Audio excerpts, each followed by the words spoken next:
in Marabi, we like to have 1/5. That's also really traditional. Then we can go to the dominant chord, or we can do 1/5 to 2, also quite common.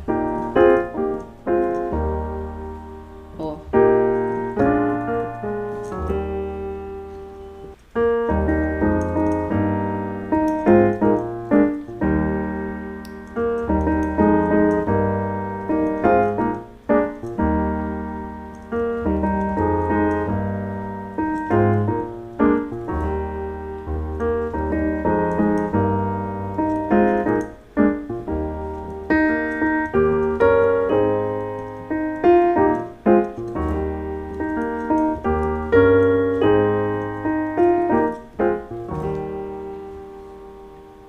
hello everybody, and welcome back to my learning space. In today's video, I'd like to talk about the South African sound, the Marabi style, Baqanga style, more Marabi for this video. And the most important thing that I want to talk about is actually the fact that as much as we call it SA jazz, there's so much influence that we get from hymns in the South African sound.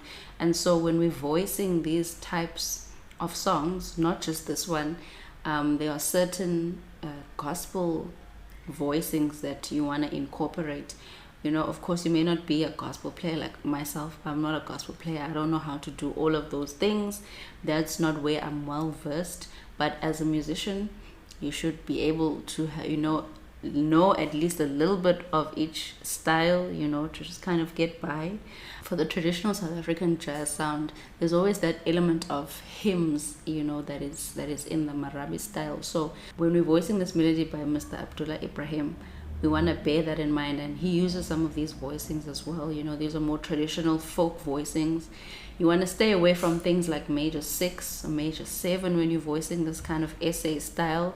Especially when you have a jazz background, you tend to want to add tensions everywhere. And one thing I've learned is that when you play certain styles, those are avoid notes. Let's start with the melody.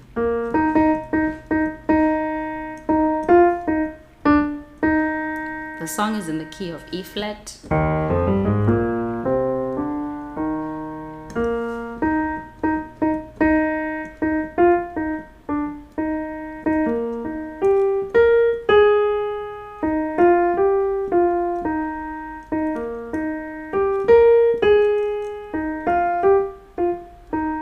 I think the melody is simple enough for you to learn by yourself, but what I'm more interested in is how would we voice that.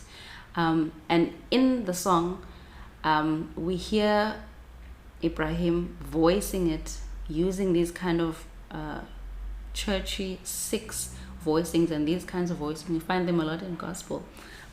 I certainly don't use major 6 voicings a lot when I'm playing a lot of the music that I do, which is mostly jazz and sub-styles of jazz. So it's important to note that when you're playing the style, that you want to think about that. So he does this 6 voicing, the root and the 6.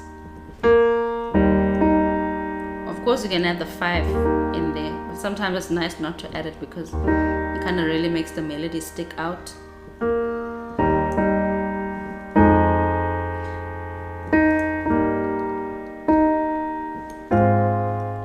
So what actually happens here is that there's a kind of a counter melody that's happening. Da, da, da, da, da, da. As much as it's doing da, da, da, da, da, da, da, da, da, da, da.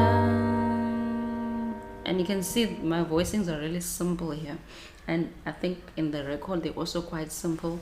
And again, I think the emphasis of this video is the choices of voicings that you use when you're trying to achieve the specific SA jazz sound. The song starts on chord 1, right? Then it goes to chord 2. Then it goes to chord 3, which is really a chord 1/3. Then it goes to chord 4, which is really chord 2 with 3 in the bass. And in SA jazz, we like to do this thing where we move from and in church hymns, we like to do this thing where we move from 1 to, where we do 1 triad, 2 triad, and then we start to move it in inversion. So now we have chord 1 in first inversion, chord 2 in first inversion, chord 1 in second inversion, chord 2 in second inversion. So these become useful when we harmonize melodies.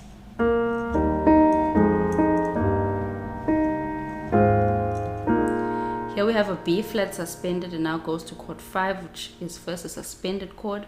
And how I can explain a suspended chord is that there's no third in a suspended chord, especially for dominant suspended chords. Usually the third is replaced by the 4. In other cases where we have a major suspended chord, the third will be replaced by the 2, but most of the time for chord 5 we replace it with the 4, and then it goes to dominant, which is just a pure dominant 7 chord with the root third 7th, and I'm adding the tonic in there as well, or you could voice it like that with root third and 5, root third 7th and 5.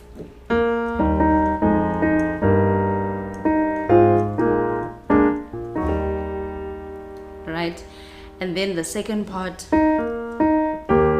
here again we're using this 6th style voicing to really give us that traditional sound.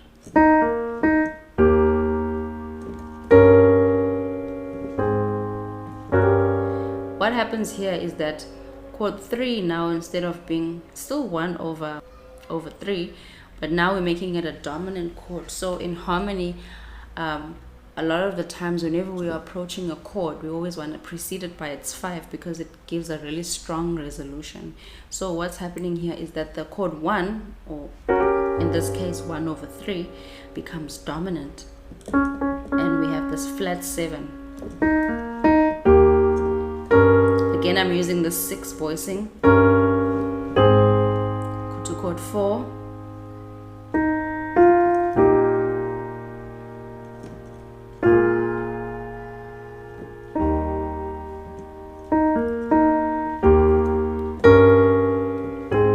here I had chord 2 over 3.